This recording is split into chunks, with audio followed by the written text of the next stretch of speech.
इथे मार्गशीर्षच्या पहिल्या गुरुवारची अशी छान अशी मस्त माझी पूजेची मांडणी झालेली होती. त्यानंतर म्हटलं फौजी गावी गेलेले होते त्यांच्या भावाच्या लग्नाला. तर तिकडून येताना त्यांनी अशी लाल अशी मस्त गाजर आणलेली होती. तर म्हटलं चला आज देवीला त्याचा नैवेद्य दाखवूयात. त्यासाठीच तयारी इथे माझी सुरू होती. असं घरात पूजेचं राहिलं किंवा काही असलं तर वातावरण खूप छान असतं आणि मनालाही प्रसन्न वाटणारं असतं.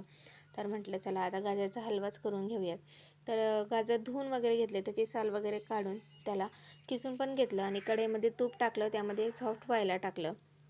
कारण तुपात जर का हे केलं तर मग ते चांगलं सॉफ्ट होतं. त्याच्यानंतर त्यात अजून सॉफ्ट होण्यासाठी म्हणजे शिजून जाण्यासाठी त्यामध्ये दूधही घातलं. त्यानंतर अजून गोडवा वाढवण्यासाठी त्यामध्ये साखर घातली आणि त्यानंतर अजून जर का आपल्याला टेस्ट वाढवायची असते तर ते म्हणजे असतात काजू बदाम. तर त्यांनाही मी असं जे आपलं बटाटे किसायचं असतं त्याच्यावरच किसून घेतलेलं आहे. तर ते पण घातलं. त्यानंतर इकडे माझी पूजा पण झाली, कथा वगैरे सगळं वाचून झालं, आरती वगैरे केली. चला भेटू आता नेक्स्ट व्हिडिओमध्ये. तोपर्यंत बाय बाय.